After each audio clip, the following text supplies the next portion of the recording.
recordé un verso del Bhagavad Gita donde se habla de que hay dos tipos de personas. Las personas que buscan la introspección y una vida de trascendencia, de autorrealización, donde utilizan la inteligencia justamente para esa búsqueda interna. Y otro grupo de personas que en realidad lo que hacen es buscar en el afuera complacer los sentidos, de utilizar la inteligencia para el alcance de ellos.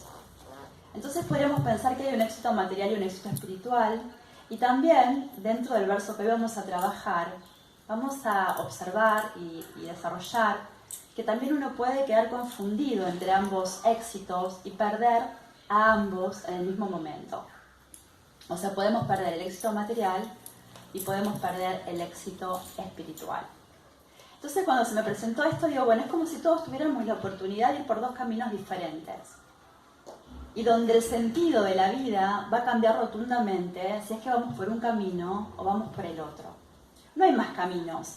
De hecho, esto se habla en muchas teorías o en varios fundamentos espirituales de diferentes tradiciones, que es importante ir por un solo camino porque es la única manera de poder potenciar y desarrollar ese camino en particular y alcanzar los objetivos deseados. Porque también vamos a ver esto, ¿no? Que dentro del éxito espiritual a veces lo podemos buscar en miles de caminos a la vez y no llegar a ningún lado. Y también confundirnos y perdernos de ese sendero que podemos elegir y atravesar. Entonces, en estos dos caminos es donde vamos a trabajar hoy. ¿Y qué es el éxito? El éxito es simplemente cumplir nuestros objetivos, sean materiales o sean espirituales. Y los objetivos que tengamos son los que van dando sentido a nuestra existencia. O sea, de acuerdo a qué es lo que queremos para nosotros, es cuando lleguemos al final de la vida y miremos para atrás, vamos a encontrar el sentido que le dimos a nuestra propia vida. Porque todos buscamos darle un sentido, un propósito, pero muchas veces nos confundimos. Entonces, dentro de la vida material hubo un psicólogo que se llamaba Abraham Maslow, que armó una pirámide de necesidades y dijo que los seres humanos, todos tenemos necesidades en común, fisiológicas, de reconocimiento, de afiliación, o sea, de estar entre pares, de seguridad, y que algunos seres humanos buscaban la autorrealización. Esta pirámide fue muy cuestionada porque no necesariamente quien empieza por necesidades fisiológicas un día va a terminar en la autorrealización. Hay personas que nunca se lo van a plantear en toda su vida. Lo que pasa es que acá también, dentro de estos dos caminos que vamos a transitar, si nosotros nos creemos que somos solamente un cuerpo, naturalmente vamos a buscar seguridades corporales. Tener una casa, casarnos, tener obra social, tener ahorros, tener dinero. Vamos a buscar la seguridad en lo que es la fuente material. Lo que pasa es que en un momento de la vida, o la situación cambia porque lo que tenemos dejamos de tenerlo, o el factor tiempo, que está por sobre todos los condicionamientos materiales, nos va a quitar todo eso que tenemos. O sea, el tiempo va a quitar tarde o temprano todo aquello que desarrollemos en el mundo material. Entonces, todo lo que es éxito en el mundo material, en algún momento termina siendo un fracaso porque todo es quitado. Entonces, cuando somos conscientes de esto, bueno, muchas veces las personas buscan la trascendencia, buscan la autorrealización. De hecho, Krishna dice en el Bhagavad Gita que desde el sufrimiento, desde las pérdidas, desde ese reconocimiento, uno puede buscar después a Dios y un proceso espiritual. Entonces, esto es en la vida material. Estas son nuestras necesidades y en algún momento las vamos a perder a todas. Y si vamos por el otro sendero, que es el de la autorrealización, el de la vida espiritual, también tenemos diferentes caminos. Y Krishna habla de esto en el Bhagavad Gita, que es un texto sagrado que nosotros estudiamos, donde Krishna, Dios, le habla al hombre, que es Arjuna, su mejor amigo, y lo instruye en un campo de batalla. Y el capítulo 6 se llama Dhyana Yoga, que es el camino de la meditación, de la trascendencia, de la introspección, de la autorrealización. Entonces Krishna le explica a Arjuna que hay diferentes procesos para acercarnos a él, y uno que nos va a conducir al éxito, que es el camino del Bhakti Yoga, que vamos a hablar en un ratito.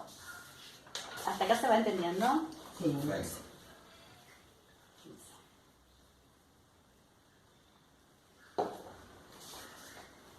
Entonces, antes de desarrollar el verso, que es el verso 38 del capítulo 6 que elegí para esta clase, quiero introducir un poco el capítulo de Dhyana Yoga porque es muy interesante, si lo pueden leer, donde Krishna le explica a Arjuna el método de meditación del yogi, que ahora vamos a hablar cuál es.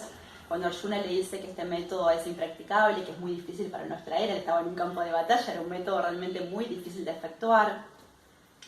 Entonces, bueno, ahí surge muchas preguntas que le hace Arjuna. ¿Qué pasa si el yogi fracasa? Recuerden que estamos viendo esto del éxito también y la contracara del fracaso, porque lo que nos hace fracasar es lo que nos va a ayudar también a tener el éxito, ¿no? Como desarrollando lo opuesto podemos también alcanzar esto que hoy estamos trabajando.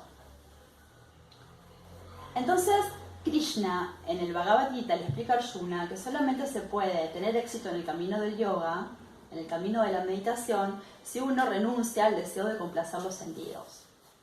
O sea, acá comienza un poco el capítulo 6, donde se habla de la importancia de, en vez de vivir hacia el afuera, como veíamos que podíamos hacerlo en la vida material, empieza a pensarse en la regulación como una necesidad primordial de la persona que se va a autorrealizar.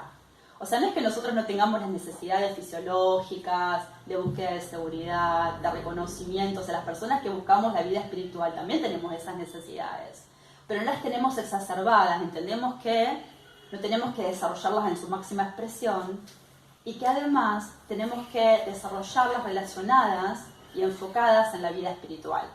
O sea, asociadas a la vida espiritual, al camino del Bhakti Yoga, que es el camino de la devoción, donde no tenemos que renunciar a nada, tenemos que unir todo dentro de esta práctica. Vincular todo a Krishna, eso es lo que tenemos que aprender a hacer. Pero mientras estén separadas de Dios, son simplemente deseos materiales. Entonces, lo primero que tenemos que pensar en esta importancia de renunciar a complacer los sentidos. Por eso Krishna hace mucho hincapié en regular la mente, cosa que nosotros por ahí no le damos demasiada importancia, pero solamente una mente regulada y no desenfrenada es la que permite la autorrealización. Entonces, es muy importante, aparece también el tema de la mente. Entonces la mente tiene que ser nuestra mejor amiga y no que nos lleve a esta degradación, a esta búsqueda infinita de complacer los sentidos y perdernos del sendero espiritual. Entonces, ¿qué le dice Krishna a Arjuna? Bueno, le explica el método de Dhyana Yoga, que es el método de alguna manera que tiene que ver con Paramatma, con buscar a Krishna en el corazón. Esto lo aclara, ¿no? De conectar en el corazón con él. Y le dice, bueno, que tiene que irse a un lugar apartado para meditar, para buscar la autotrascendencia, la autorrealización, que tiene que estar sobre un asiento que no es demasiado alto ni demasiado bajo, que tiene que regular su mente, poniendo la atención en la punta de la nariz. Le dice que su columna tiene que estar erguida, tiene que estar derecho, y con esta mente tranquila, enfocada, libre de deseo sexual, le dice Krishna a Arjuna, tiene que pensar en él todo el tiempo, en Paramatma, en Dios en el corazón. Entonces, cuando Arjuna en campo de batalla escucha esto, si esta es la forma de trascendencia o autorrealización, le parece algo realmente muy difícil de practicar. Y le dice que la mente es obstinada, es fuerte, es impulsiva y es más difícil que controlar el viento. Entonces, que ese método realmente le parece muy difícil a él. Entonces empieza a pensar rápidamente Arjuna en el fracaso del sendero de la meditación, de la trascendencia. Y fíjense en que en la pregunta que le hace en el texto 37, Arjuna Krishna ya se encuentra la causa y el motivo de que nosotros podamos caer de la plataforma espiritual y perdernos en el sendero de la trascendencia. Entonces, en el texto 37, le dice Arjuna a Krishna. Arjuna dijo, oh Krishna, ¿cuál es el destino del trascendentalista que fracasa? Quien al principio emprende el proceso de la autorrealización con fe, pero que luego, debido a una mentalidad mundana, pero que luego desiste debido a una mentalidad mundana y que por ello no logra la perfección en el misticismo. O sea, ya acá Arjuna la pregunta está diciendo cuáles son las cuestiones que nos hacen caer de la plataforma espiritual o de la búsqueda de la trascendencia, y es esta mentalidad mundana. Ahora, ¿qué es la mentalidad mundana? ¿Qué les parece que es una mentalidad mundana? A ver, ¿qué pueden decir? ¿Qué sería una mentalidad Cuando mundana? siempre estamos pensando en cosas materiales, cosas para uno, para satisfacerse a uno, para complacer a los sentidos. Sí, Claro. Sí, deseos egoístas. deseos egoístas. La vida misma, el día a día, que te enreda y vas corriendo en cumplir horarios, en hacer distintas actividades pactadas o estipuladas. Perdernos en las obligaciones, en las responsabilidades, en el afuera. Identificarnos con este cuerpo y por lo tanto con las necesidades de este cuerpo y olvidarnos que el único disfrutador es Sí, todo eso. Bueno, los resultados, la búsqueda de resultados, ¿no? También anoté esto de la mentalidad del trabajo fruitivo, de tener para mí, de tener todo lo que yo quiero, de lograr lo que yo quiero, de esto de buscar enseñorearse de lo que es el mundo material, ¿no? Esta es la mentalidad mundana, creer que todo es para complacernos a nosotros mismos. ¿Sí, probó Martia? Esperar cosas a cambio. Esperar cosas a cambio, esa es la actividad fruitiva, ¿no? Esperar los frutos de nuestras acciones como nosotros queremos, como nosotros esperamos. Entonces, todo esto desvinculado de la vida espiritual, esto hay que desvinculado de esta unión con Krishna. Esto es la mentalidad mundana, porque nosotros podemos hacer todo eso, pero desde el lugar de conexión, de yoga, de unión con el Supremo. Entonces ya Arjuna empieza a preguntar sobre la caída de la plataforma espiritual. Y Krishna, en lo que Prabhupada explica en este significado, que Krishna le explica que este proceso de meditación, de autorrealización como yogis espirituales, se resuelve de una manera, que es en realidad el conocimiento de que somos nosotros almas espirituales. Este es el conocimiento adecuado. Habla de conocimiento adecuado, habla de desapego y habla de práctica adecuada. Estas son las cuestiones que Krishna le explica a Arjuna. Y entonces el conocimiento de que somos almas espirituales es el conocimiento básico para que nosotros podamos salir de esa mentalidad mundana. Porque, insisto, mientras volvamos a pensar siempre que somos un cuerpo, naturalmente vamos a buscar seguridades materiales.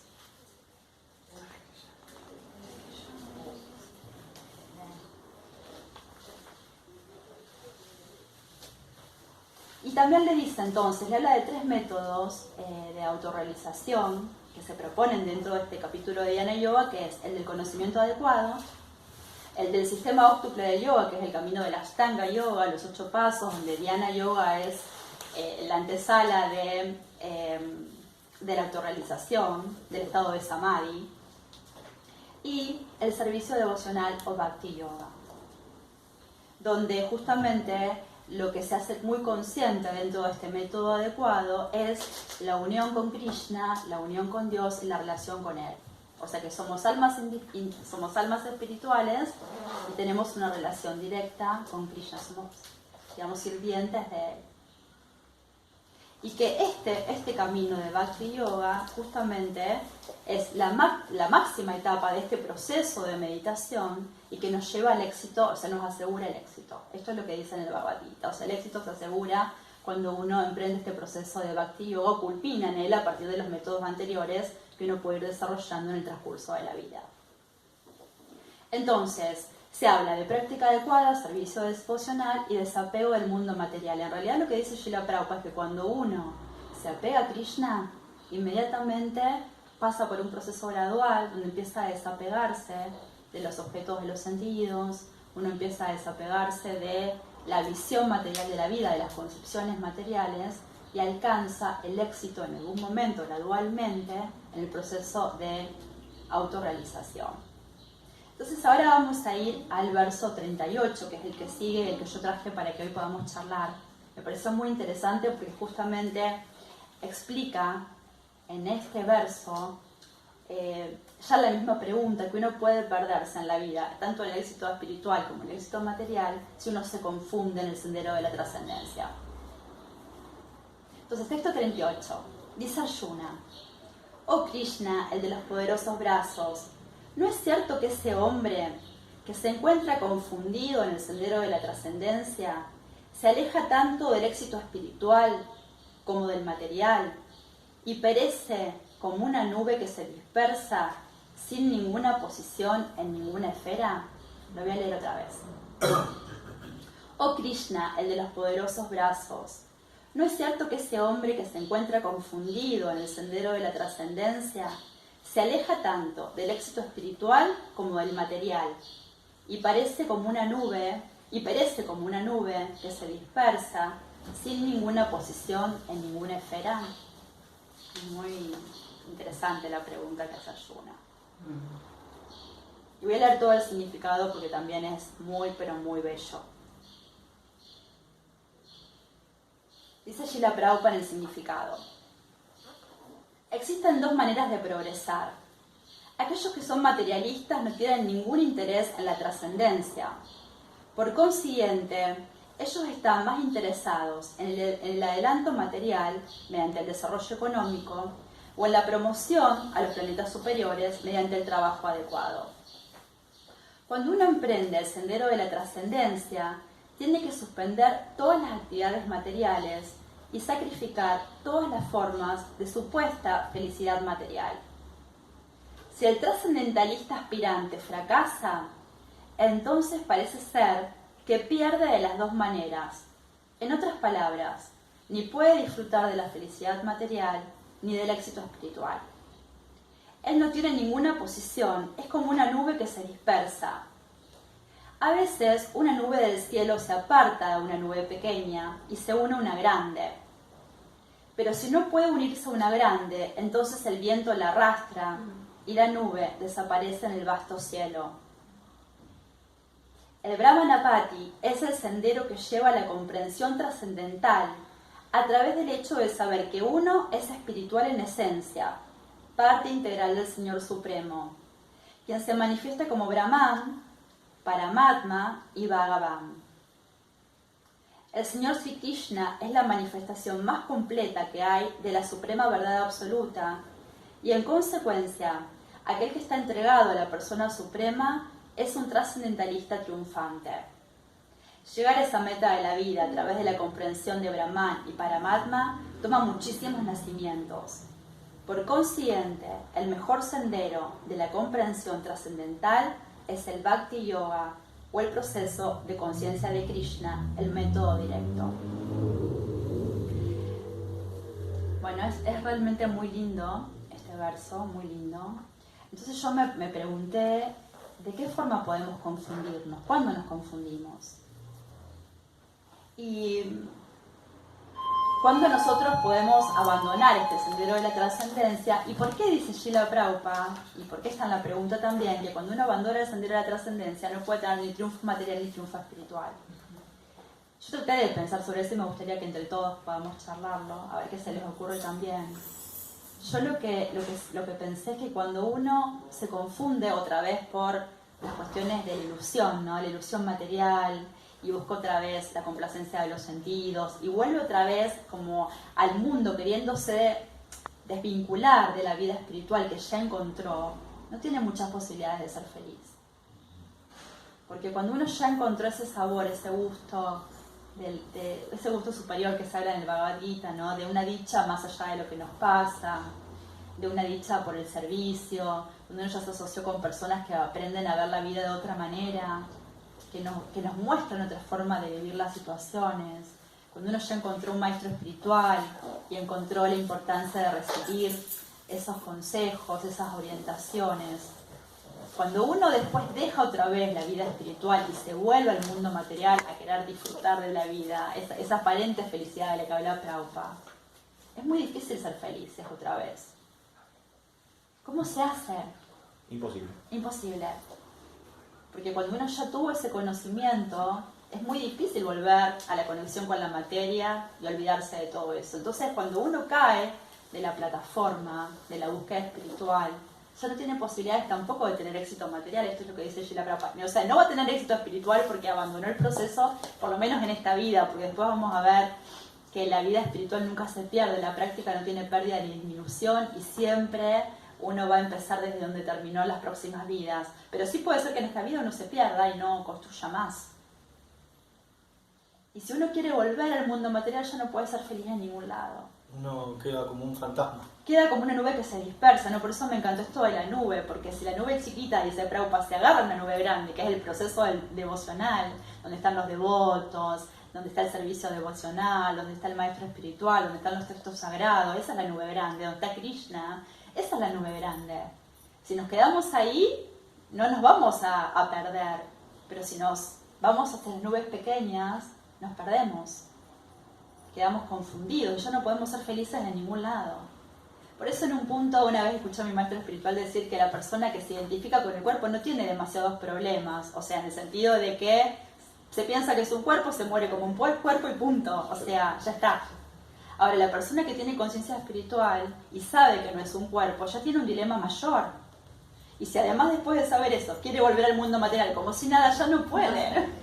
Entonces, ya no se puede. Tenemos un problema de identidad muy grande.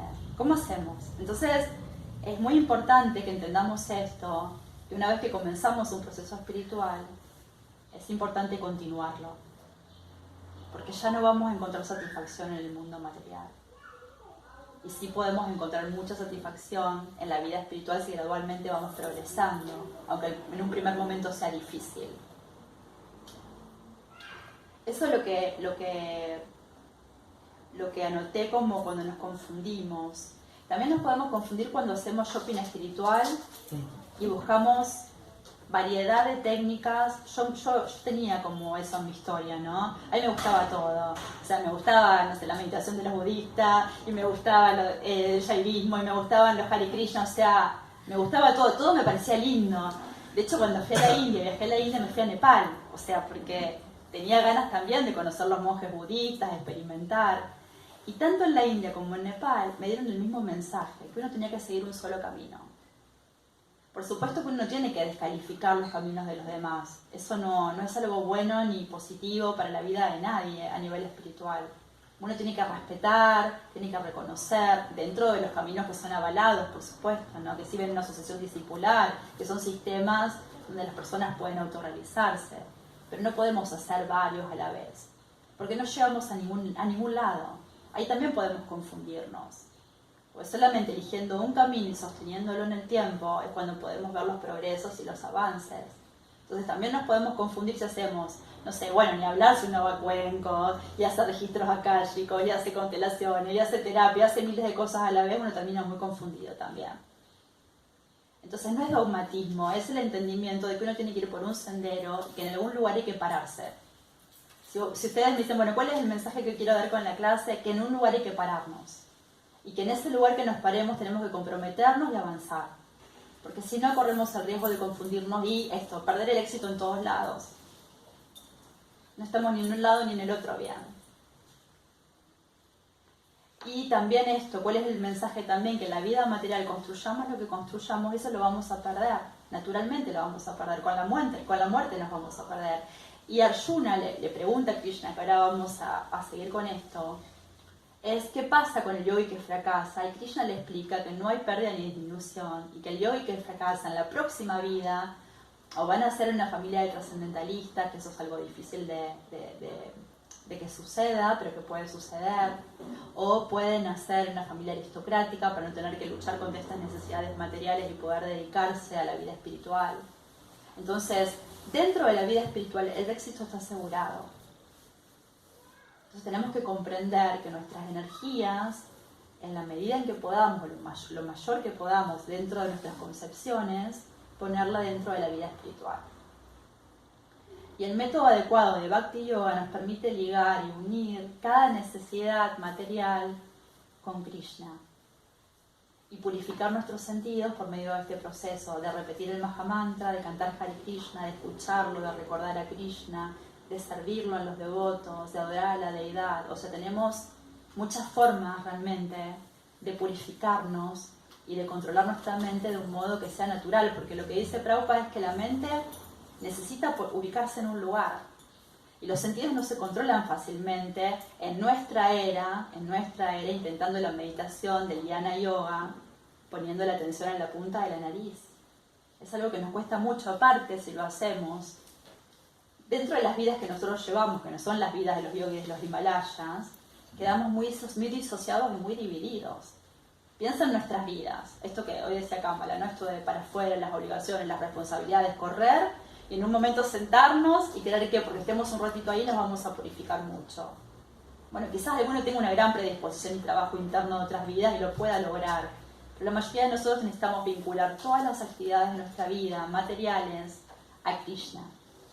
Por eso Krishna le explica que el método de asociarnos directamente con él es el método que nos lleva al éxito espiritual. De hecho lo dice, y de todos los yogis, aquel que tiene gran fe y que siempre se refugia en mí, piensa en mí y me presta un amoroso servicio trascendental, es el que está más íntimamente unido a mí por medio del yoga y es el más elevado de todos. Esa es mi opinión. Entonces lo dice claramente que el sistema de Bhakti Yoga, de ligarnos directamente a él, es lo que nos lleva al éxito trascendental.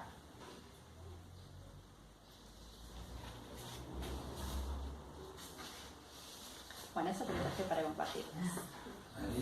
Muchas gracias. No sé si alguno quiere comentar algo.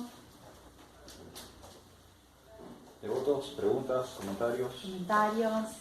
Bueno, ¿y qué es lo que hace apto a unos para que sigan un sistema y qué es lo que hace apto para que sigan otro sistema de las personas? ¿Cómo llego yo y digo, bueno, no, yo voy a seguir el camino devocional? En realidad, el camino tiene que culminar en el servicio devocional. Entonces, o sea, nosotros si ya sabemos eso directamente, lo importante es practicar el Bhakti Yoga. Pues No, pero ¿cómo sé, digamos, yo no estoy llegando, no conozco y quiero que alguien me ayude a elucidar los diferentes sistemas? Bueno, los diferentes sistemas acá en el verso 38, Krishna los explica que uno es en el Brahman impersonal, la meditación en el Brahman impersonal, que son las energías de Krishna, que son omnipresentes, omnipenetrantes, que muchas veces se conocen por medio de la meditación en la naturaleza. Una de las formas de la meditación impersonal. También es por medio del conocimiento, el camino del Jnana Yoga, ¿no? Después está la meditación en Paramatma, que es Dios en el corazón, y que tiene que ver con este método de Jnana Yoga que se explica en el capítulo 6 del Bhagavad Gita, del que estuvimos hablando hoy, y que tiene que culminar en la relación directa con la Suprema Personalidad de Dios, que es la fuente original. Lo que pasa es que en esta meditación del servicio devocional están incluidas también Paramatma y Bhagavan, o sea, todos los aspectos están incluidos. Por eso, digamos, no es que hay que elegir un camino o el otro, sino que en la relación con Krishna aprendemos a relacionarnos gradualmente con todas sus energías y con él en el corazón. Por eso nosotros que conocemos esto directamente, es importante que atravesemos el proceso de Bhakti Yoga. Porque si no podemos confundirnos también si vemos los métodos parciales de meditación sin conectarlos con el Supremo.